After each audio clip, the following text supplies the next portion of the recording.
नहमदुहु व नुसल्ली व नुसल्लिम अला रसूलिहिल करीम अम्मा बाद फ़अऊज़ु बिल्लाहि मिनश शैतानिर रजीम बिस्मिल्लाहिर रहमानिर रहीम रब्बि इश्रह ली सदरी व यस्सिर ली अमरी वहलुल उक़दतम मिन लिसानी यफ़क़हू क़ौली।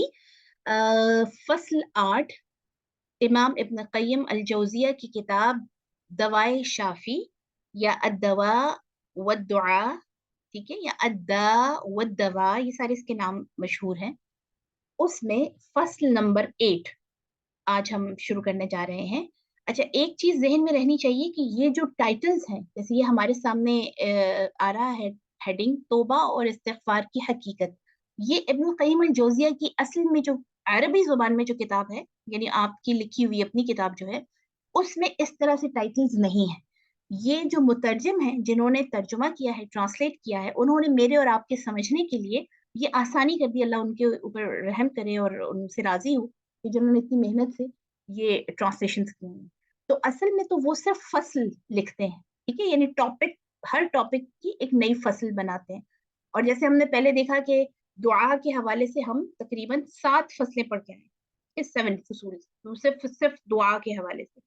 अब एक नया टॉपिक शुरू हो रहा है, यानी दुआ के बाद तौबा और इस्तिग़फ़ार की क्या हकीकत है, उस सवाल को जरूर ज़हन में रखिए जो इब्न क़य्यिम अल जौज़िया से किया गया था, ठीक है, कि मर्ज़ इश्क का इलाज क्या है, और जो हमारी एडिक्शंस हैं, जो हमारे आदतें हैं, जो हमारे हैबिट्स बनी हुई हैं, जो हम बुरी बहुत सारी चीज़ों में, लतों में मुब्तला होते हैं, उसको छोड़ना चाहते हैं, आदात जो हैं, ऐसी ऐसी किसी बात में इन्वॉल्व हैं जिस जो अल्लाह को पसंद नहीं है, उससे निकलना चाहते हैं। तो अब आप देखिए कि मैं और आप उसके लिए क्या एक्सक्यूजेस देते हैं, यहाँ उन्होंने सारे जिक्र किए। तो तौबा और इस्तिग़फ़ार की मर्ज़ इश्क से या गुनाह से निकलने के लिए क्या हकीकत है, आज इसको हम पढ़ते हैं। ज़बानी तौबा इस्तिग़फ़ार के भरोसे पर गुनाहों का इर्तिकाब कतअन दुरुस्त नहीं, यानी इस भरोसे पर कि मैं अल्लाह से माफ़ी माँग लूँगी, इस्तिग़फ़ार पढ़ लूँगी, तौबा कर लूँगी और गुनाह करते चले जाना, ये दुरुस्त नहीं। अल्लाह का इसी बात से अल्लाह का रोल इसी बात से राज़ी होता है जिससे अल्लाह राज़ी रहे, यानी अल्लाह का रसूल, ये कुछ किताबत की गलतियाँ हैं, ठीक है? यानी अल्लाह का रसूल इसी बात से राज़ी होता है जिससे अल्लाह राज़ी रहे। ये इन्होंने आगे चल के इसको काफ़ी एक्सप्लेन किया है। अमूमन यानी ये किस बात को क्लियर करना चाह रहे हैं कि अक्सर हम एक एक्सक्यूज़ ये देते हैं कि अल्लाह के रसूल सल्लल्लाहु अलैहि वसल्लम हमारे नबी हैं, आखिरी नबी हैं, हम उनकी उम्मत में से हैं और अल्लाह के रसूल हमारी शफ़ाअत कर देंगे। ये हमारे ज़हन में एक होता है। तो यहाँ पर उन्होंने उस जो मुग़ालता है या वो जो एक मिसअंडरस्टैंडिंग है उसका भी ज़िक्र किया है कि ये ज़हन में रखना चाहिए कि एक तो ज़बानी तौबा और इस्तिग़फ़ार काफ़ी नहीं है। गुनाह करते रहना इस उम्मीद पर कि मैं तौबा कर लूँगा, ये ठीक नहीं है। नंबर 2, अल्लाह के रसूल की खुशी उसी से है जिसमें अल्लाह राज़ी है। अगर हम गुनाह करके अल्लाह को नाराज़ कर रहे हैं, तो ये कैसे पॉसिबल है कि नबी सल्लल्लाहु अलैहि वसल्लम मेरी और आपकी फिर शफ़ाअत करें। मुगालता नफ्स, यानी हमारे नफ्स के को जो गलत फहमियां है, मुगालता कहते हैं मिसअंडरस्टैंडिंग्स, गलत फहमियां। अमर दोम ये है, अब अमर अव्वल क्या था कि दुआ नाफे तरीन दवा है, ठीक है, दुआ से बढ़कर, अल्लाह को पुकारने से बढ़कर कोई इलाज कारगर नहीं है, कोई कोई भी रेमेडी बड़ी नहीं है, सबसे बड़ी चीज दुआ है। दूसरी बात यह है कि असबाब के बारे में बंदा अपने नफ्स के मुगालता और धोखा से बहुत होशियार रहे। असबाब यानी जो वो रिसोर्सेज, मुख्तलिफ चीजें अपने सामने रखता है और अल्लाह की नाफरमानी करते हुए अपने आप को जो कह लें कि उम्मीदें दिलाता है कि कोई मसला नहीं, अल्लाह तो राजी इस बात से है कि मैं गुनाह करूं और तौबा कर लूं।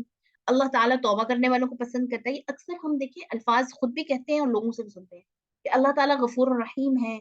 बहुत सारे अशार इस पे बने हुए हैं कि अगर मैं तो गुनाह करना नहीं चाहता था, ये अशार के मानी ये है कि मैं गुनाह करना नहीं चाहता था लेकिन इसलिए किया कि अल्लाह गफूर रहीम है, ठीक है, तो ये यानी अल्लाह का काम है मुझे माफ करना। और इसी तरह और बहुत सारे गुनाह जो है वो तेरी शान करीमी पर नजर रख के मैं कर रहा हूँ। तो ये बड़ा ही एक बड़ा मुगालता है, बड़ी मिसअंडरस्टैंडिंग है, बड़ी मिसकॉन्सेप्शन है, बड़ी डिसेप्शंस हैं, धोखे हैं जो इंसान अपने आप को देता है। और इससे बचने की पूरी कोशिश करे कि एक अहम मामला और नाजुक तरीन अम्र है क्योंकि हर बंदा इस अमर को अच्छी तरह जानता समझता है, अमर यानी इस मामले को, कि मासियत और नाफरमानी, गफलत और अल्लाह को फरामोश करना उसके हक में एक खतरनाक अमर है। मासियत यानी अल्लाह के अहकामात को सुनकर उस पर अमल ना करना, अल्लाह के अहकामात की नाफरमानी करना, या गफलत से मुराद ये है कि ओवरलुक कर लेना, ठीक है, इग्नोर कर देना, बस ऐसे ही दुनिया के कामों में लगकर अल्लाह के अहकामात को भूल जाना। और अल्लाह को भूलना, अल्लाह को फरामोश करना यानी दुनिया के मामला सुबह से शाम करते हुए अल्लाह को हम बिल्कुल अपने सामने ना रखें। आप देखिए 5 नमाजें अल्लाह सुब्हानहू व तआला ने क्यों कही ना मुझे और आपको, कि हम दिन में 5 जो बहुत ही पीक टाइम है, सुबह उठते हुए जिस वक्त दिन का आगाज है अल्लाह को याद करें, जोहर का टाइम जिस वक्त आप अपने मामलात में उलझे हुए होते हैं, अपने कारोबार और बाकी चीजों में, फौरन हर चीज को साइड पे करके नमाज पढ़नी। असर का वक्त जिस वक्त आप अपनी हर चीज को लपेट रहे होते हैं, आगे शाम है, कारोबार को या ऑफिसेज या जो भी जॉब्स हैं, या घर में भी खवातीन कामों को अंजाम तक पहुंचा रही होती हैं, तो उसमें भी आप हर चीज को छोड़ के अल्लाह के हजूर, शाम का आगाज अल्लाह के सामने सजदे से, और फिर इसी तरह दिन का इख्तिताम यानी इशा, अल्लाह के आगे सजदा। तो अल्लाह ने 5 वक्त मुझे और आपको अपना आप याद दिलाने के लिए, ठीक है, अपने यानी अपनी अपनी जात को मेरी और आपकी जिंदगी में रखने के लिए, यानी मैं रियलाइज करूं कि अल्लाह ताला एग्जिस्ट कर रहे हैं और अल्लाह का मेरे साथ कनेक्शन है और मेरा अपने रब के साथ। आप देखिए ये सजदों का हुक्म है। अब अगर हम अल्लाह को फरामोश कर जाते हैं, यानी इस चीज को पीछे कर देते हैं, नमाजें अल्लाह ताला माफ करे उसका होश नहीं है, तमाम कामों के दौरान अल्लाह के जिक्र का पता नहीं है, तो ये एक खतरनाक काम है। ये इसमें ये खतर मतलब सबसे बड़ा खतरा तो ये है कि हम अल्लाह के साथ डिस्कनेक्ट हो जाएंगे। दूसरा इसमें खतरनाक क्या है बात, कि हलाकत और तबाही का मूजब है। इंसान की हलाकत और तबाही मासियत और नाफरमानी, गफलत और अल्लाह को भूल जाने से कनेक्टेड है। जिससे इसकी दुनिया और आखिरत दोनों तबाह हो जाते हैं। लेकिन फिर भी बंदे का नफ्स उसे धोखा और फरेब देता रहता है, और ये धोखा और फरेब कभी अल्लाह के अफू दरगुजर और मगफिरत और बख्शिश की उम्मीद पर होता है, और कभी जबानी जबानी है ये, तौबा और इस्तिगफार के भरोसे पर। ठीक है, यानी हम ये सारे काम करें, मासियत और नाफरमानी भूल भी जाते हैं, फराइज की अदायगी, हर चीज के अंदर कमियां हो रही हैं, लेकिन हमारा नफ्स हमें क्या धोखा दे रहा होता है कि अल्लाह बड़ा माफ करने वाला, अल्लाह के बड़े बंदे हैं, अल्लाह के आगे झुकने वाले, कोई बात नहीं, दुनिया भी तो रखनी है ना, दुनिया भी तो अल्लाह ने बनाई है ना। और इसी तरह फिर जबानी तौबा इस्तिगफार के, जुबान से कह देना कि अस्तगफिरुल्लाह, अल्लाह मुझे माफ करे, या अल्लाह मेरी तौबा, लेकिन आमाल में फिर भी यही चीजें हैं। तो कह रहे हैं कि ये धोखा है इंसान को जो उसका नफ्स देता है, और कभी अदना दर्जे के मुस्तहबात के भरोसे पर, बड़ी अहम बात है, यानी भी तो हम अल्लाह के अफू दरगुजर पर तकिया कर लेते हैं, कभी ज़बानी तौबा इस्तिगफार पर कर लेते हैं, और कभी छोटी छोटी नेकियां करके हम ये समझते हैं कि अल्लाह के जो ऑर्डर्स हैं, ऑर्डर से मुराद क्या है, फराइज, ठीक है, फराइज, इसी तरह हलाल और हराम के अहकामात, तो हम ये समझते हैं कि जो छोटी छोटी नेकियां हैं, मिसाल के तौर पर रमजानुल मुबारक के रोजे नहीं रखने, लेकिन राशन ड्राइव्स चल रही हैं, ठीक है, यानी हम 10,000 लोगों को जी राशन पहुंचाएंगे, लेकिन रोजा नहीं रखना। इसी तरह कोई और नेकी करते रहना, लेकिन फराइज को छोड़ देना। आपने बहुत सारे लोगों को ये भी कहते हुए सुना होगा कि जी फलां नमाज तो बहुत पढ़ता है, लेकिन लोगों के हकूक का उसको कुछ पता नहीं, या लोगों के साथ अच्छाई नहीं करता। भाई अल्लाह का हक सबसे बड़ा है, तो जो अल्लाह का हक अदा कर रहा है, सबसे ज्यादा मेरी और आपकी जात पर किसका हक है, हम पर सबसे ज्यादा किसका राइट है कि हम उसकी जो बातें हैं वो पूरी करें, उसके अहकामात पूरे करें, लोगों के या अल्लाह का? अल्लाह का, है ना। तो इसी तरह कई दफे ये लेम एक्सक्यूजेस हम लोग भी अपने आप को देते रहते हैं, यानी सुनने में भी आता है कि जी इतने सारे लोगों की मदद कर दी, और फुला लोगों को हमने घर बना के दे दिए, फुला लोगों को हमने ये खाने खिला दिए, लेकिन फराइज नमाज का पता नहीं है, बाकी जितने भी फराइज हैं और जो हराम से बचने के अहकामात हैं उनका बिल्कुल पता नहीं है।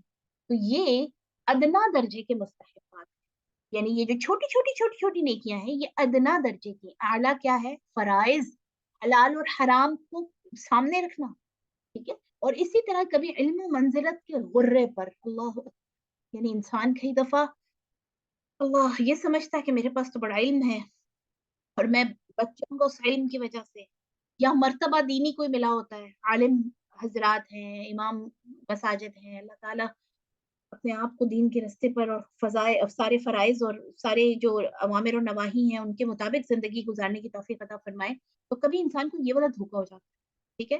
कभी तकदीर की आड़ लेकर, कभी इंसान ये कहता है कि मेरे नसीब में था भाई ये गुनाह करना, मैं तो इसलिए गुनाह कर रहा हूँ, अगर मेरे नसीब में ना होता, अल्लाह ताला ने ना लिखा होता, तो मैं ना करता, नाउजुबिल्लाह। कभी अपने जैसे लोगों के अमाल किरदार को दलील की राह बनाकर, है ना ये बात हमारी, बाकी लोग भी तो कर रहे हैं, इतने सारे लोग ये गुनाह कर रहे हैं, तो मैं कर लूंगी तो क्या हो जाएगा। कभी उन लोगों की इक्तदा की बिना पर जो रियासत और इमारत जाहो मंजिलत के फितने में पढ़कर दुनिया के एवज अपना दीन बर्बाद कर, यानी उन लोगों के पीछे चलकर इक्तदा, यानी उनको फॉलो करते हुए, कि जो स्टेटस चाहते हैं, जो मर्तबे चाहते हैं, जो अपने लिए जो है वो दौलत चाहते हैं और अपनी फेम चाहते हैं। अब आप देखिए इस फितने में पढ़कर कितने लोग जो है वो इस फेम ने, आजकल तो ये जो अल्लाह माफ करे हमारे इस दौर की जो सबसे बड़ी कबाहतें हैं कि ये टिकटॉक और फुला बड़े बड़े उलमाए दीन इसके अंदर जो है वो, अल्लाह ताला माफ करे, कि इसके पंजे का शिकार हो गए, कि जी कोई मसला नहीं, हम तो थोड़ी बहुत इसके जरिए से कोई एंटरटेनमेंट और वो सारा कुछ, और आप देखिए उसके बदले में क्या होता है कि अपना दिन बर्बाद हो जाता है। और बाद लोग ये ख्याल करते हैं कि अभी तो जो चाहो कर लो, फिर अस्तगफिरुल्लाह कहकर माफ करा लो। एक फकीह यानी इल्म फिक्र रखने वाला, ज्यूरिस्प्रूडेंस का नॉलेज यानी रखने वाला ज्यूरिस्ट, जिसे फिक्र से खास निस्बत है, एक रोज मुझसे कहने लगा, अभी इब्न कय्यम कह रहे हैं, कि मैं तो सारे काम कर गुजरता हूँ, उसके बाद 100 मरतबा सुबहान अल्लाह व बिहम्दिही पढ़ लिया करता हूँ, तो सारे गुनाह माफ हो जाते हैं। और उसकी इस्तदलाल में, इस्तदलाल यानी उसके प्रूफ में, ये हदीस बयान कर दी कि मन क़ाल फी यौमिन सुब्हानल्लाह व बिहम्दिही मिअत मर्रतिन हत्तत खतायाहु वलौ कानत मिस्लु ज़बदिल बहर, कि जो आदमी एक दिन में 100 मरतबा सुब्हानल्लाह व बिहम्दिही सुब्हानल्लाहिल अज़ीम पढ़ ले, तो ये सही बुखारी की हदीस है, तो उसके सारे गुनाह माफ हो जाएंगे, अगरचे वो समंदर की झाग के बराबर ही क्यों ना हो। ठीक है, अब ये क्या कह रही है कि एक इल्म फिक्र रखने वाला मुझे ये बात कहने लगा कि मैं तो ये सुबहान अल्लाह व बिहम्दी पढ़ लेता हूँ, क्योंकि इससे समंदर की झाग के बराबर गुनाह माफ हो जाता है। इसी तरह एक मक्का का बाशिंदा मुझसे कहने लगा, यानी मक्का के अंदर रहने वाला, कि हमसे कोई गुनाह हो जाता है तो गुस्ल करके खाना काबा का तवाफ कर लेते हैं और इससे तमाम गुनाह माफ हो जाते हैं। ठीक है। एक और साहब कहने लगे कि रसूलुल्लाह की ये सही हदीस है कि बंदा गुनाह करता है, इसके बाद वो कहता है परवरदिगार मुझसे गुनाह हो गया, ये हदीस कुदसी है, माफ फरमा, अल्लाह इसका गुनाह माफ माफ कर देता है। कुछ अरसा रुक कर फिर गुनाह करता है, फिर बारगाह इलाही में रुजू करता है और कहता है ए परवरदिगार मुझसे खता हो गई, तू माफ फरमा दे, तो अल्लाह माफ फरमा देता है। मेरा ये बंदा जानता है कि इसका कोई रब है जो गुनाह को माफ भी कर सकता है और गिरफ्त भी कर सकता है। इस बंदे का गुनाह मैंने माफ कर दिया, अब ये इसका दिल जो चाहे वो करे। ठीक है, ये सही हदीस है ये भी। यानी कुछ लोग इस हदीस को सामने रखकर ये समझते हैं कि अल्लाह तो माफ करने वाला है, तो जो मर्जी गुनाह करते रहो। ये हदीस बयान करने के बाद वो शख्स कहने लगा कि मुझे इसमें जरा बराबर भी शक नहीं कि मेरा एक परवरदिगार है जो गुनाहों की मगफिरत कर सकता है और गिरफ्त भी कर सकता है। इस किस्म के लोग बसा औकात इसी किस्म की उम्मीद और रजा, यानी इसी किस्म की होप्स पर, कि नुसूस से चिमटे रहते हैं। नुसूस कहते हैं ओरिजिनल टेक्स्ट, कुरान से या हदीस से। हदीस ये जैसे ऊपर आपने पढ़ी ना हदीस, कुरान से या हदीस से ओरिजिनल टेक्स्ट लेकर, यानी उस वहां से आयात लेकर या हदीस उठाकर, जो उम्मीद और वो वाली हैं, होप वाली हैं, उम्मीद और रजा वाली हैं कि अल्लाह माफ करने वाला है, उससे चिमटे रहते हैं, उन्हीं पर तकिया कर लेते हैं, यानी भरोसा कर लेते हैं, और दोनों हाथों से इस किस्म के नसूस को थाम लेते हैं। ठीक है, यानी उनके पास जो है ना वो रेफरेंस देने के लिए सिर्फ यही चीज उन्होंने अपने पास रखी। अगर इस किस्म के लोगों पर गुनाहों और गुनाहों के इन्हिमाक पर मुलामत और सरजनश की जाती है, तो वो अल्लाह की वसात रहमत, वसात अफ़्व मग़फ़िरत और उम्मीद और रजा के सारे नसूस, और इस बारे में इनके पास जिस कदर भी इल्म होता है, पेश करना शुरू कर देते हैं। यानी अगर इस तरह के लोगों को आप गुनाहों के इन्हमाक, यानी गुनाहों की तरफ उनका जो मिलान है, उनका जो इंटरेस्ट है गुनाहों की तरफ, उस पर अगर आप उनको टोकें या उनको समझाएं, उनको एडवाइस करें कुछ, तो फौरन से वो कहते हैं आपको नहीं पता कि अल्लाह की रहमत कितनी वसी है, और अल्लाह तो कितना बख्शने वाला है, और अल्लाह ने तो कहा है कि मुझसे नाउमीद ना हो, है ना, कि अल्लाह ताला ने कुरान मजीद में ये खुद फरमाया है कि मुझसे नाउमीद ना हो। इस तरह की सारी नुसूस निकाल के, आयात निकाल के, हदीस निकाल कर, जितना भी इल्म होता है शुरू कर देते हैं पेश करना। और फिर जाहिल बेइल्म लोग तो कुछ अजीबो गरीब ही बातें कहा करते हैं। चुनाचा किसी ने कहा یعنی یہ شعر ہے، کسی نے یہ شعر کہا جس کا ترجمہ یہ ہے کہ جب تمہیں کریم و بخشش کرنے والے کی بارگاہ میں حاضری دینی ہے تو پھر جس قدر بھی ہو سکے گناہ کر لو. یعنی تمہیں جب اللہ کے سامنے حاضر ہونا ہی ہے تو تم گناہ کرو اور اس کے بعد حاضر ہو کے معافی مانگ لو. ٹھیک ہے. اسی طرح مثلاً بعض کہتے ہیں کہ گناہوں سے اجتناب کرنا اللہ کی وسعت رحمت اور وسعت عفو و کرم اور وسعت مغفرت و بخشش سے بے خبری ہے. یعنی بعض لوگوں کا یہ کہنا ہے کہ وہ لوگ گناہ نہیں کرتے جن کو یہ نہیں پتا کہ اللہ تو معاف کرنے والا ہے. تو اللہ کی اتنی رحمت وسیع ہے اور اللہ تو اتنا معاف کرنے والا ہے، اس لیے گناہوں سے بچنے کی کیا ضرورت ہے. کوئی کہتا ہے کہ گناہوں سے باز رہنا اللہ کی مغفرت و بخشش کی خلاف ورزی اور اس کی شان کریمی کی توہین ہے. ٹھیک ہے. یہ یعنی یہ ساری باتیں جو دیکھیے آپ ہمارے بارے میں ہیں، ہمارے ذہن میں آتی ہے، اگر منہ سے نہ بھی کہیں انسان کے ذہن میں شیطان ڈالتا رہتا ہے یہ باتیں. محمد بن حزم رحمہ اللہ کہتے ہیں کہ میں نے کچھ لوگوں کو دعا میں یہ کہتے سنا ہے کہ اے اللہ میں عصمت و بے گناہی سے تیری پناہ چاہتا ہوں. یعنی وہ کہتے ہیں کہ میں نے کچھ لوگوں کو یہ دعا کرتے ہوئے سنا کہ اللہ میں اس سے تیری پناہ میں آتا ہوں کہ میں بالکل بے گناہ ہو جاؤں اور بالکل پاک دامن ہو جاؤں. عصمت سے مراد یہ ہے کہ میرے دامن میں کوئی گناہ نہ ہو. اور پھر تمہیں بہت سے لوگ ایسے ملیں گے جو یعنی یہ یہاں تک ختم ہو جاتی ہے. اور پھر یہ نیچے یعنی اگلی بات کہ پھر تمہیں بہت سے لوگ ایسے ملیں گے جو مسئلہ خیر و قدر سے اپنا تعلق اور رشتہ جوڑ بیٹھتے ہیں اور صاف صاف کہتے ہیں کہ بندہ اپنے افعال و اعمال میں بالکل بے اختیار اور معاصی و گناہ کے ارتکاب میں مجبور محض ہے. ٹھیک ہے. یعنی کچھ لوگ یہ کہتے ہیں کہ انسان کو تو اختیار ہی نہیں ہے، وہ جو گناہ کرتا ہے وہ تو اللہ کی مرضی ہے یا اللہ نے میری تقدیر میں لکھا ہے. جیسے اکثر پچھلے دنوں بلکہ مجھ سے کوئی پوچھ رہا تھا کہ ایک صاحب ہے وہ ایتھیسٹ ہو گئے، نعوذ باللہ، اللہ ہدایت دے. یعنی وہ کہتے ہیں میرا کوئی مذہب نہیں اور پھر کہتے ہیں کہ اگر خدا ہے تو اس نے میرے لیے یہی لکھا ہے کہ میں اس کو نہ مانوں. ٹھیک ہے. تو آپ دیکھیے کہ یہ بالکل حقیقت بات ہے جو کر رہے ہیں. اور انہی لوگوں میں سے بعض مسئلہ ارجاء کے فریب میں مبتلا ہے. ارجاء کہتے ہیں امید کو رکھنا، یعنی توبہ کی امید یا بخشش کی امید رکھنا. یہ پورے پورے جو ہے وہ پورے پورے گروپس رہے ہوئے ہیں، فرقے رہے ہوئے ہیں. فرقہ قدریہ، فرقہ مرجئہ، یہ وہ لوگ تھے جو فرقہ قدریہ جو تھا ان کے نزدیک یہ تھا کہ ہر چیز اللہ کی تقدیر کے مطابق، انسان کے پاس کوئی اختیار نہیں. اسی طرح مسئلہ ارجا یعنی ایک فرقہ تھا، پورا گروپ تھا جس کا نام تھا فرقہ مرجئہ. یہ تقریباً عباسی دور میں بہت زیادہ آپ کو ملیں گے جب اگر آپ تاریخ پڑھیں. تو ان کا یہ کام تھا کہ یہ کہتے تھے کہ ہر کو بھی آپ نے کرنا نا زندگی آپ اپنی مرضی سے جیے اور اللہ کی رحمت اور اللہ کی بخشش کی جو قدرت ہے اس پر پوری امید رکھیے. ٹھیک ہے. تو وہ کہتے ہیں کہ کچھ لوگ اس مسئلے میں مبتلا ہیں اور کہتے ہیں کہ ایمان صرف تصدیق قلب کا نام، یعنی ایمان یہ ہے کہ آپ دل سے یہ جو ہے وہ گواہی دے دیں، تصدیق کر دیں کہ اللہ ایک ہے اور میرا رب ہے اور میں نے اس کے سامنے پیش ہونا ہے. اعمال کو ایمان سے کوئی تعلق اور واسطہ نہیں ہے. ٹھیک ہے. یعنی اعمال کا تعلق نہیں ہے ایمان سے، جو مرضی کرو بس ایمان ہونا چاہیے. فاسق سے فاسق ترین آدمی کا ایمان اور جبرائیل و میکائیل کا ایمان برابر ہے. یہ مسئلہ ارجا والے جو ہے نا ان کا یہ عقیدہ ہے کہ کتنا بھی کوئی گناہ گار مومن ہے، یعنی وہ تصدیق قلب سے لا الہ الا اللہ محمد رسول اللہ پڑھ چکا ہے، تو فاسق سے فاسق ترین آدمی کا ایمان اور جبرائیل اور میکائیل کا ایمان برابر ہے. نعوذ باللہ. انہی میں بہت سے لوگ ہیں جو فقراء، مشائخ اور صالح نیک بخت بندوں کی محبت، ان کی قبروں کی زیارت، ان کے سامنے تضرع زاری کرنے، ان کی سفارش حاصل کرنے اور بارگاہ الہی میں ان کا وسیلہ لینے اور ان کے حقوق و حرمت کا واسطہ دے کر مانگنے کے چکر میں پڑے ہوئے ہیں. اتنا یعنی آپ دیکھیے کہ کلیئر کر کے لکھا ہے.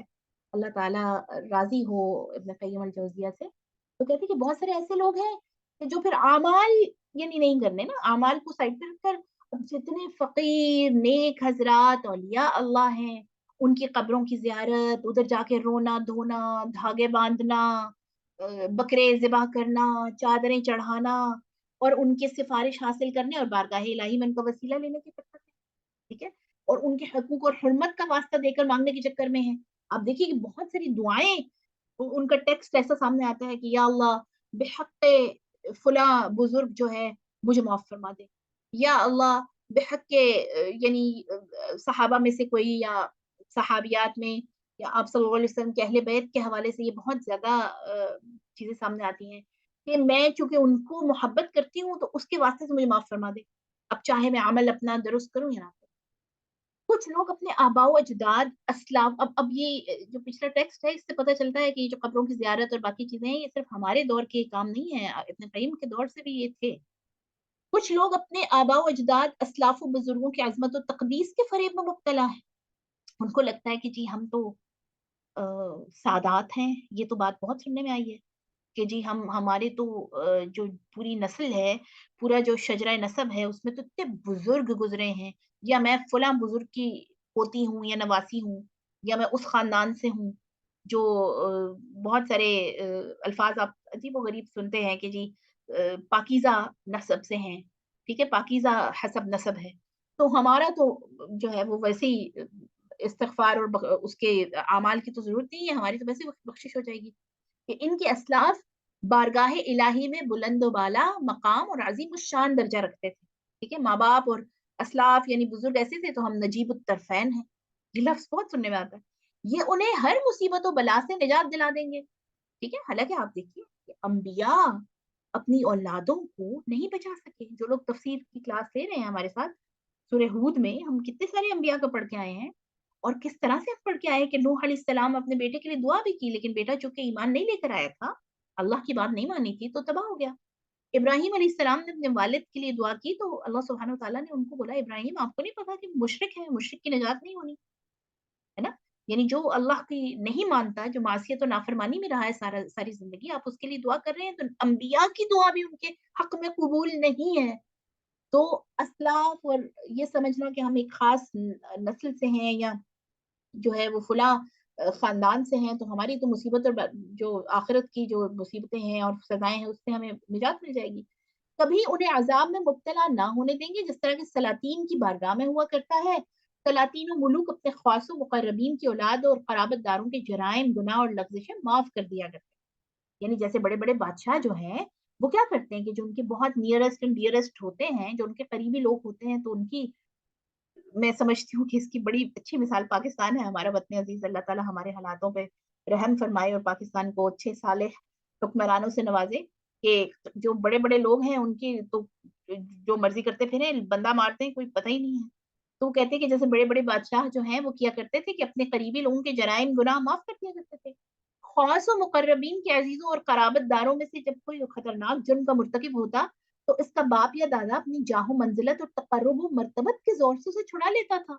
यानी जो खास खास लोग होते हैं बादशाह के या सलातीन के या जो बड़े बड़े ओहदों पर हैं, तो उनके करीबी लोगों से जब कोई गलत काम हो जाए तो वो उनके बाप दादा जो लोग फेवरेट होते हैं ये बड़े बड़े लोगों के, अपनी उस जाहो मंजिलत अपने मर्तबे से और अपनी वो जो उनकी यानी वो नियर हैं, चूंकि उनके बहुत करीब हैं, उस वजह से वो सिफारिशें करके उनको छुड़ा लेते हैं। तो इसी तरह जो बड़े-बड़े उलमा किराम हैं या वो है सहाबा किराम हैं या औलिया अल्लाह हैं या सालिहीन हैं, हम अगर उनके खानदानों से हैं या खानदान से नहीं हैं तो उनकी जो यानी कब्र मुबारकों पर जाकर उनके ऊपर रोना-धोना या चादरें चढ़ाना, ये सारी ऐसी चीज़ें हैं कि जो दुनिया में जो मर्ज़ी करते रहो, आपको वो इन सारी चीज़ों से माफ़ कर देंगे। ये इतना बड़ा नफ्स का फितना है, ये इतना बड़ा शैतान का फितना है जिसमें शैतान ने हम लोग को डाला।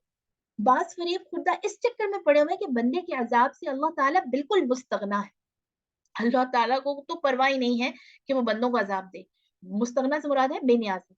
बंदा को अज़ाब देने से इसके मिल्क और खुदाई में कोई इज़ाफ़ा नहीं। ठीक है? यानी वो क्या करेगा बंदों को अज़ाब देके, उसको क्या मिल जाएगा? और बंदे पर रहम करम करने से उसके मिल्क और खुदाई में कोई कमी नहीं होती।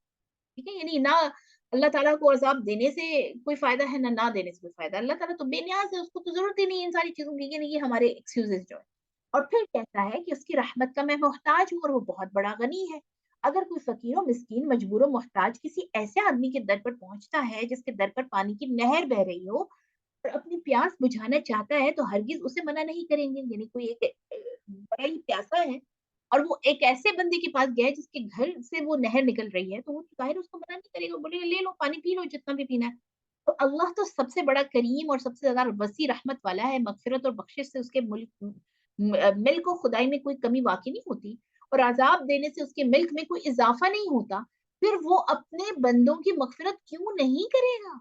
यानी ये ऐसे दलाइल हैं कि जो हम तमाम लोग اور وہ لوگ جو گناہوں کے اندر انوالو ہیں، یہ سارے دلائل آپ ان سے بہت کثرت سے سنیں گے۔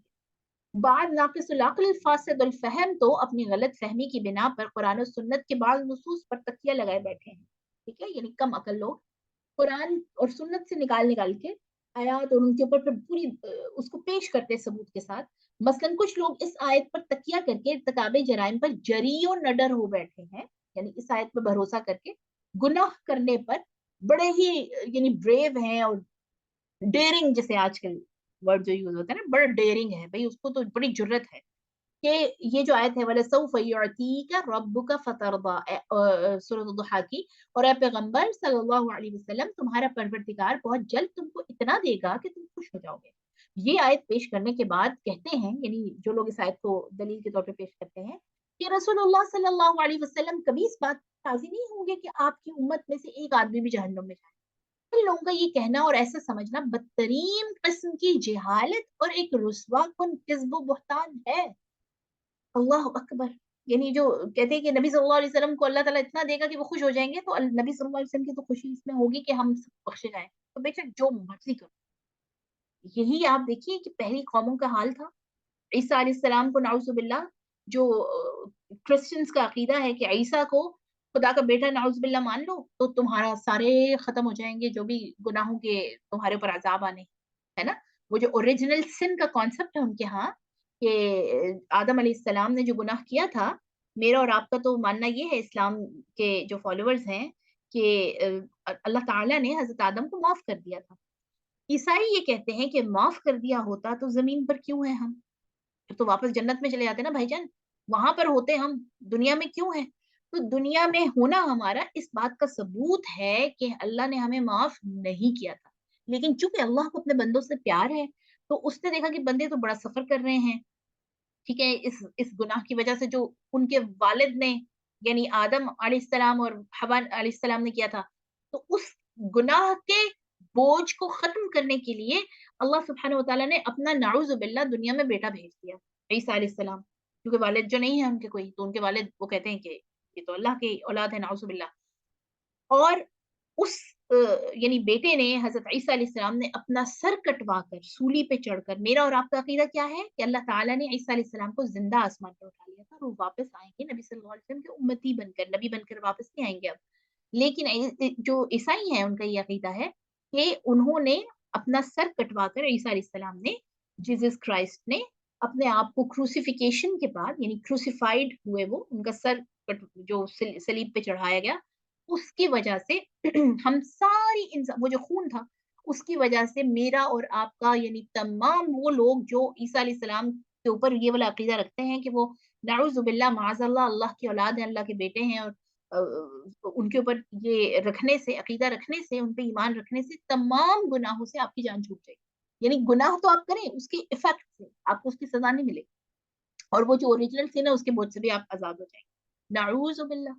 آپ دیکھیے یہی چیز ہو بہو ہم جو نبی صلی اللہ علیہ وسلم کے امتی ہیں، ہم آپ صلی اللہ علیہ وسلم سے ایسوسیٹ کرتے ہیں، چونکہ میں اور آپ جو ہیں وہ امت محمدی میں سے ہیں، اور محمد صلی اللہ علیہ وسلم اللہ کے محبوب نبی ہیں، اور اللہ نے ان کو کہا ہے کہ آپ کو میں، آپ کا پروردگار اتنا دے گا کہ آپ خوش ہو جائیں گے، تو یہ کیسے ہو سکتا ہے کہ میرے نبی جو ہیں میرے عذاب میں خوش ہوں؟ ٹھیک ہے، چاہے میں کچھ کروں نہ کروں، چاہے مجھے اپنے نبی کی سنتوں سے کوئی واسطہ ہو یا نہ ہو، چاہے مجھے اس بات سے کوئی لینا دینا ہو یا نہ ہو کہ آپ صلی اللہ علیہ وسلم کی ٹیچنگز کیا ہیں، آپ نے کیا ڈوز اینڈ ڈونٹس کہے ہیں، کیا بتایا ہے، ادر دین دیٹ صرف اتنا مان لینا یہ میرے لیے کافی ہے۔ یہ دیکھیے کتنے بڑے ٹریپس ہیں جو ہمارا نفس میں دیتا ہے، ٹھیک ہے۔ اچھا، ابن قیم کہہ رہے ہیں کہ یہ بدترین قسم کی جہالت ہے اور رسوا کن کذب اور بہتان ہے جو لوگ نبی صلی اللہ علیہ وسلم کے معاملے میں رکھتے ہیں۔ رسول اللہ صلی اللہ علیہ وسلم تو اسی بات سے راضی ہوں گے نا جس سے اللہ راضی اور خوش ہوگا، اور اللہ کس سے راضی اور خوش ہے؟ اطاعت سے، اوبیڈینس سے، فالوئنگ سے، اللہ کے ڈوز اینڈ ڈونٹ ماننے سے، تبھی اللہ خوش ہوگا نا۔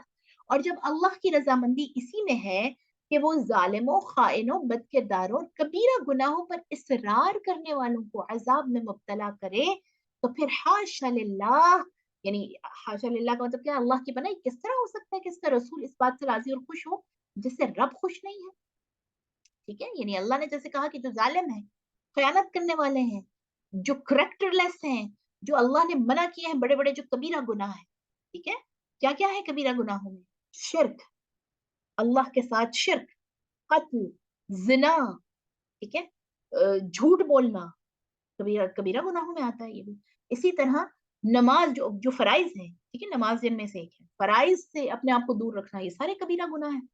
اب جو لوگ ان میں اصرار یعنی اس میں لگے ہوئے ہیں اور بار بار وہ کری جا رہے ہیں، تو یہ کیسے ہو سکتا ہے کہ اللہ ان کو عذاب نہ دے؟ اور پھر یہ کیسے ہو سکتا ہے کہ اللہ کے رسول اس بات پہ خوش ہوں گے ان سارے لوگوں کی بخشش ہو جائے؟ ہے نا، اللہ کے رسول تو اس بات پہ خوش ہوں گے نا جس سے اللہ خوش ہے. اسی طرح کچھ لوگ اس آیت کا بہت حوالہ دیتے ہیں، اس آیت پر تکیہ کر بیٹھتے ہیں کہ ان اللہ لا یغفر الذنوب جميعا، ان اللہ یغفر الذنوب جميعا، بے شک اللہ تمام گناہوں کو معاف کر دیتا ہے.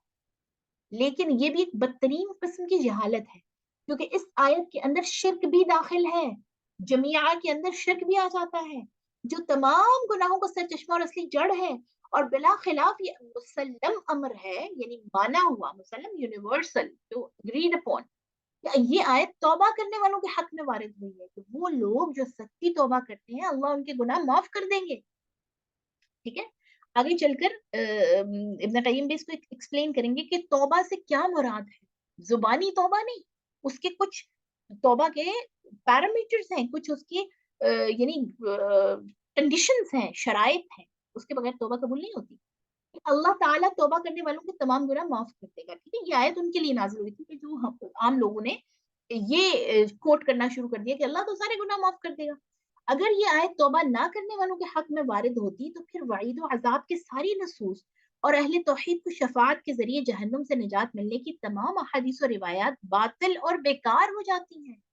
پھر پورا قرآن جو بھرا ہوا ہے اللہ کے عذاب کے ڈراووں سے کہ اگر نہیں مانو گے تو عذاب الہی آئے گا تم پر، تو وہ ان آیات کا تو پھر کوئی مطلب ہی نہیں ہے. اور شفاعت کا حقدار وہ ہوں گے جو اہل توحید ہیں، جو اللہ کو مان رہے ہیں، اللہ کی مان رہے ہیں. تو پھر تو یہ ساری یعنی قرآن کا یہ حصہ جو ہے پھر تو نعوذ باللہ اس کا مطلب ہی نہیں رہتا. بس یہ بالکل واضح ہے کہ جو آدمی ایسا کہتا ہے محض اپنے علم و فہم کی کوتاہی کی وجہ سے کہتا ہے. ٹھیک ہے، یہ تمام جو باتیں انہوں نے پیچھے کہی ہیں اور کتنی ڈیٹیل سے انہوں نے باتیں جو ہے وہ ایکسپلین کی ہیں، یہ انسان تب کہتا ہے جب اس کو علم نہیں ہوتا. اللہ سبحانہ و تعالیٰ نے اس جگہ آیت کے اندر عموم و اطلاق اختیار فرمایا ہے جس میں شرک اور تمام گناہ شامل ہیں. یہ پچھلی آیت کی بتا رہے ہیں، اور اس کا مقصد یہی ہے کہ یہ آیت توبہ کرنے والوں کے حق میں وارد ہوئی ہے. توبہ کرنے سے تمام گناہ معاف ہو جائیں گے، اور وہ شرک ہو یا دوسرے گناہ. اور سورۃ النساء کے اندر اللہ تعالیٰ نے تخصیص و تقیید کے ساتھ یعنی بہت ہی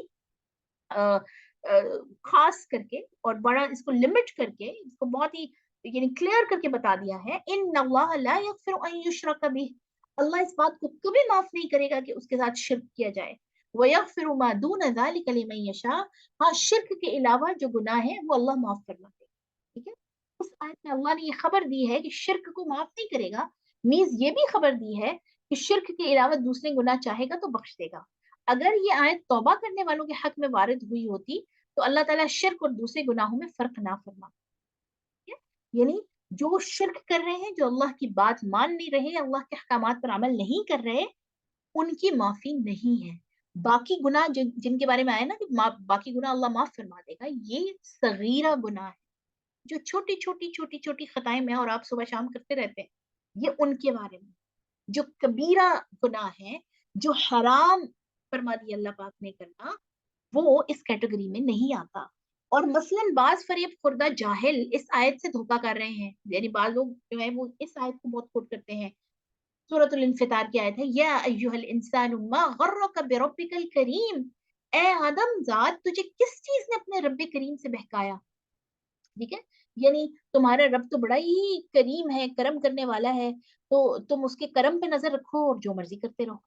اور پھر یہی جاہل آیت کا جواب بھی دیتا ہے کہ اللہ کے کرم اور اس کی مغفرت و بخشش نے ہم کو فریب خوردہ کر دیا ہے، اور پھر اس سے بھی زیادہ جرت کر بیٹھتے ہیں اور کہتے ہیں کہ ہم فریب خوردگان دہر کے لیے خود اللہ نے حجت و دلیل پیش کر دی ہے کہ ان کا یہ سمجھنا بدترین قسم کی جہالت اور بے وقوفی ہے.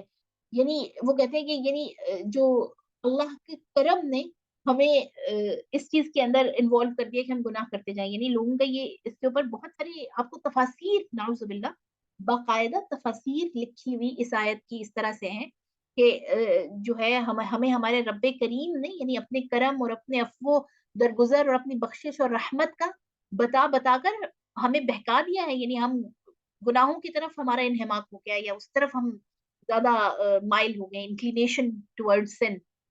تو اللہ تعالیٰ کبھی فریب اور دھوکے کی تلقین نہیں فرماتا. یہ نہیں کہتے کس قدر بے وقوفی ہے، جہالت ہے. کبھی اللہ نے فریب اور دھوکہ دینے کی تلقین کرنی ہے ہمیں، بلکہ بندے کا غرور بندے کو دھوکہ دیتا ہے. شیطان اور اس کا نفس امارہ اسے دھوکہ دیتا ہے. ٹھیک ہے، نفس کی 3 قسمیں قرآن میں بیان ہوئی ہیں، جن میں سے ایک ہے نفس امارہ، یعنی نفس، انسان کا جو نفس اس کو انکلائن کرتا ہے، اس کو مائل کرتا ہے ٹورڈ سن، گناہ کی طرف، اللہ کی نافرمانی کی طرف. اور اس کے بعد دوسری نفس کی قسم ہے نفس لوامہ، یعنی گلٹ میں مبتلا ہو جانا.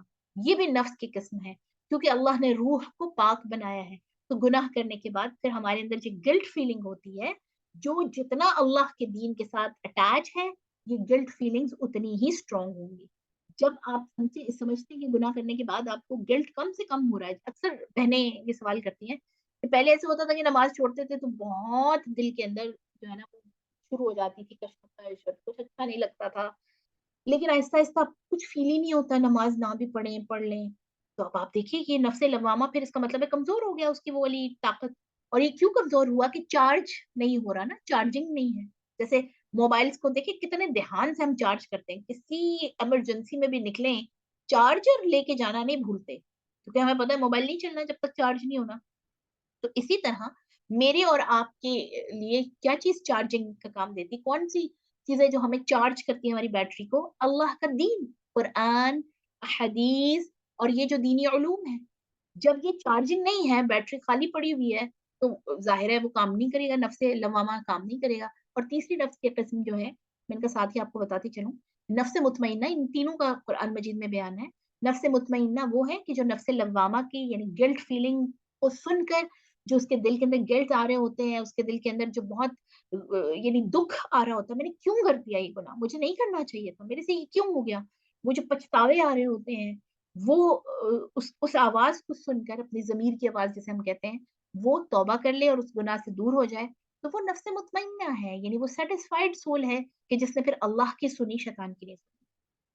اور عصیان و نافرمانی پر آمادہ کرتا ہے. یعنی اس کا یہ نفس ہمارا ہے، نفس کا پارٹ ہے. یہ شیطان اس کے ذریعے سے اٹیک کرتا ہے ہم پر کہ وہ ہمیں جو ہے وہ بوسٹ کرتا ہے، ہمیں مہمیز دیتا ہے، ہمیں انکریج کرتا ہے، موٹیویٹ کرتا ہے، کوئی مسئلہ نہیں، کر لو، پوری دنیا بھی تو کر رہی ہے، یا اللہ تو معاف کرنے والا ہے، یا میں آخری دفعہ کر رہی ہوں، اس کے بعد نہیں کروں گی. اللہ اکبر. اور اس کی جہالت، جیسے پیچھے بھی ابن قیم الجوزیہ فرماتے ہیں نا کہ سب سے بڑی جو کہہ لیں کہ ریمیڈی ہے، علاج ہے، وہ علم ہے. ٹھیک ہے، علم کس کا؟ قرآن اور حدیث کا، اللہ کے دین کا. جب وہ نہیں ہے تو انسان جاہل ہوتا ہے، اور جہالت جو ہے وہ یہ کام کرواتی ہے. نفس پرستی یعنی اپنے آپ کو ہی سب سے امپورٹنٹ سمجھنا، اور خواہشات، ڈیزائرز اسے دھوکہ دیتی ہیں. اللہ نے اس نے آیت میں لفظ کریم ارشاد فرمایا، اور کریم کے معنی ہے سید عظیم، بہت بڑا سردار، کہ جس کی اطاعت و فرما برداری لازم و ضروری ہے. ابھی کون سی آیت ہے یہ؟ ٹھیک ہے. یعنی بربک الکریم سے مراد یہ نہیں کہ اللہ کرم کرنے والا ہے اور تم جو مرضی ہی کرتے پھر. وہ کہہ رہے ہیں اس کا مطلب یہ ہے کہ اللہ اتنا بڑا سردار ہے جس کی اطاعت و فرما برداری لازم و ضروری ہے، جس کے ساتھ کسی حال میں بھی فریب اور دھوکہ درست نہیں ہے، جس کا کوئی حق قابل واگزار نہیں ہے. یعنی کوئی بھی اس کا آرڈر ایسا نہیں ہے کہ جس کو آپ اگنور کریں. یہ غلط کیش، غلط رو، مغرور و فریب خوردہ آدمی اس آیت کو بالکل غلط، بے محل، خلاف مقصد معنی میں استعمال کر رہا ہے. ٹھیک ہے، یعنی جو غلط رستے پر ہے، جس کو اس کے دھوکے، اس کے نفس نے اس کو دھوکہ دے رکھا ہے، اس کو غرور ہے کسی چیز کا، یا تو جاہو منصب کا، اپنے اسٹیٹس کا، یا نالج کا، یا اپنے حسب نسب کا، کہ ہم فلاں خاندان سے ہیں، یہ سارے غرور ہے نا. اس کو یعنی اس فریب میں ڈال دیا ہے کہ وہ ان آیات کو اپنی مرضی سے استعمال کر رہے ہیں، اور اللہ کریم کے ساتھ دھوکہ کر رہا ہے. حالانکہ اللہ کے ساتھ فریب و دھوکہ کسی حال میں بھی جائز نہیں. اور مثلاً کچھ لوگ اس آیت سے دھوکہ کھا رہے ہیں، لا یصلح الا الاشقى الذي كذب وتولى، کہ جہنم میں وہ بدبخت داخل ہوگا جو دنیا میں دین حق کو جھٹلاتا اور روح گردانی کرتا ہے. نیز اس آیت سے بھی دھوکہ کھا رہے ہیں. یعنی وہ کہتے ہیں کہ اس آیت کا مطلب یہ ہے کہ جہنم میں تو صرف کافر جائیں گے، اس نے کلمہ پڑھ لیا، کام کوئی کیا یا نہ کیا، وہ नहीं जहन्नुम में जाने वाले। ठीक है, इसी आयत से भी धोखा खा रहे हैं कि जो जहन्नुम से वारिद है कि उइद्दत लिल काफिरीन, जहन्नुम जो है वो काफिरों के लिए तैयार की गई है। तो भाई हमने तो कलमा पढ़ा हुआ है और नबी सल्लल्लाहु अलैहि वसल्लम की उम्मत से हैं हम, तो हम तो काफिर नहीं हैं, तो हमारे लिए तो ये आयत है ही नहीं, नाउजुबिल्लाह। ये मगरूर और फरेब खुर्दा आदमी इतना भी नहीं समझता कि आयत के अंदर शोलों वाली आग का जिक्र है। कौन सी आयत के ऊपर वाली? ठीक है, यस्लाहा इल्लल अशक़ा, पिछली आयत है, उसमें लज़ा लज़ा जो है ये जो जैसे जन्नत के तबकात है ना, जन्नत के देखिए हमारे पास आता है कि 7 दर्जे हैं जन्नत के, 7। इसी तरह जहन्नुम के भी वो दर्जे हैं, कैटेगरीज हैं, यानी उसके पोर्शंस हैं। और उन तबकों में से एक मखसूस तबका है जिसके अंदर शोलों वाली आग होगी। यानी जहन्नुम के कुछ तबके जिनके बारे में आता है कि कोई ऐसे हिस्से होंगे जिनमें सिर्फ धुआं होगा, इंसान को कुछ नजर नहीं आएगा, नाउजुबिल्लाह। कुछ ऐसे जिनमें सिर्फ शोले होंगे, कुछ ऐसे जो बहुत शदीद ठंडे होंगे, इंसान जम जाएगा, नाउजुबिल्लाह। तो मुख्तलिफ तबकों की मुख्तलिफ तरह की वहां पर सिचुएशंस और कंडीशंस हैं। और इस आयत के अंदर नफी वारिद है, यानी इससे मुराद ये है कि ये जो शोलों वाली आग है वाला जो तबका है जहन्नुम का, ये उसको ये दाखिल किया जाएगा उस जहन्नुम के तबके में जो काफिर है। तब बाकी तमाम लोगों को इससे एक्सेप्शन नहीं मिल गई कि वो जो मर्जी करते थे। अब इस तबके में दाखिल होने की नफी है कि बदबख्ती इस तबके जहन्नुम में दाखिल होगा, दूसरा नहीं। अगर इससे मतलब जहन्नुम मुराद होती तो ला यस्लाहा ना कहा जाता। ठीक है, इतना यानी क्लियर करके बता रहे हैं कि ये जो पीछे आयत है, ये काफिर के बारे में जो कही गई ना कि इसमें सिर्फ काफिर दाखिल होंगे, तो वो जहन्नुम के एक तबके के बारे में बात की गई, पूरी जहन्नुम की बात नहीं की गई। ऐसा बिल्कुल भी नहीं है कि जहन्नुम सिर्फ काफिरों के लिए है। जहन्नुम उसके लिए भी है कि जो अल्लाह की कलमा तो पढ़ रहा है लेकिन नाफरमानियां कर रहा है, जो अल्लाह के ऑर्डर्स को पूरा नहीं कर रहा, जो अपने मन मर्जी से जिंदगी गुजार रहा है। बल्कि ला यदखुल खा फरमाता, यानी ये इसी आयत को वो कर रहे हैं कि अल्लाह इस तरह से फिर फरमाता। आयत में सल्लाह की जगह की नफी की गई है, ना कि दखूल की, और सल्लाह दखूल से अखस है। यानी ये थोड़ी ग्रामेटिक वो है, वर्ड्स हैं, लेकिन आई होप कि आपको जो मतलब है कहने का इस पूरे यानी टॉपिक का वो समझ में आ गया होगा। अलावा अजी अगर ये फरेब खुर्दा आदमी इस आयत के माँ बाप की आयत पे गौर करता तो उसे मालूम हो जाता कि अगर जहन्नुम में दाखिल नहीं होगा तो ये भी तो नहीं होगा कि उससे बिल्कुल बच जाए। ठीक है, यानी कुरान के अंदर से एक आयत ले ली और उसको बिल्कुल उसका जो सियाको सबाक है, उसका जो कॉन्टेक्स्ट है, उससे निकाल के आउट ऑफ द कॉन्टेक्स्ट आयत पेश करना तो हमारा बहुत बड़ा एक मसला है। हम तो कुरान मजीद को बस 2-4 आयतें निकाल लेते हैं और वो भी सोशल मीडिया से कहीं लिखी हुई देख ली, बस उतना हिस्सा निकाल, ना आगे ना पीछे कुछ पता ही नहीं है। और यही मिसकॉन्सेप्शन इस्लाम के बारे में फिर उसी से फैले। जिहाद की आयत अंदर से एक टुकड़ा निकाल लिया कि जो उसमें तो कहा है कि सारे काफिरों को मार दो, तो ये तो बड़े एक्सट्रीमिस्ट हैं जो ईमान वाले हैं, मुसलमान हैं। क्यों? क्योंकि पूरा तो नहीं पढ़ना, पूरा तो पता ही नहीं है। ये आयत उइद्दत लिल काफिरीन की दोज़ख काफिरों के लिए तैयार की गई है, तो समझ लेना चाहिए कि जन्नत के मुतालिक भी ये वारिद है कि उइद्दत लिल मुत्तकीन, कि भाई अगर ये कह रहे हो कि जो जहन्नुम है वो काफिरों के लिए बनाई गई है, तो ये भी तो सोचो कि जन्नत जिसके बारे में उम्मीदें लगा के बैठे हो, वो किसके लिए बनी है? मुत्तकी और परहेजगारों के लिए।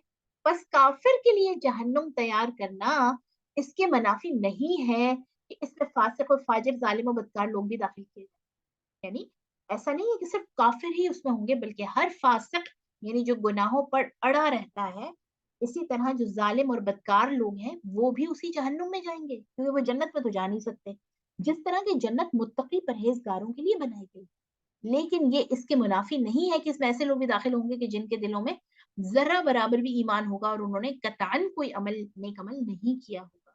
ठीक है, यानी ये जहां पर बात आती है कि जन्नत सिर्फ मुत्तकी लोगों के लिए है, वहां ये, लेकिन ये इसके अगेंस्ट नहीं है कि ऐसे लोग भी दाखिल होंगे उनको पूरी उनकी गुनाहों की सजा देने के बाद, जैसे सूरतुल आराफ में फरमाया गया है कि एक बीच का हिस्सा होगा जहन्नुम और जन्नत के, कि वो लोग जिनके दिलों में ईमान है और उन्होंने बहुत बड़े बड़े गुनाह नहीं किए, ठीक है, कबीरा गुनाहों से उन्होंने अपने आप को बचाया, लेकिन जो छोटे मोटे गुनाह उनसे होते रहे, तो वो उधर आराफ पर उनको ठहराया जाएगा, जहां वो भी एक अजाब का हिस्सा हुआ कि वो जहन्नुम के सारे अजाब अपनी आंखों से देखेंगे। और उसके बाद अल्लाह ताला उनकी तौबा को कबूल करेगा, या उनके वो जो एक पूरा प्रोसेस होगा, उसके बाद वो जन्नत में दाखिल होंगे।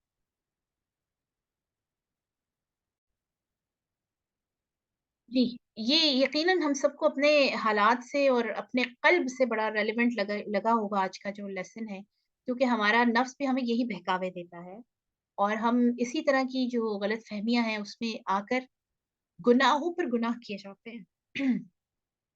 बहुत सारे ऐसे काम जो अल्लाह सुब्हानहू व तआला के शान के खिलाफ हैं। अल्लाह ताला जिससे नाराज़ होता है, वो मैं और आप अल्लाह की रहमत के भरोसे पर किए चले जाते हैं। इस बात से कतई नज़र कि इनकी नहूसत हमें किस कदर इफ़ेक्ट करेगी।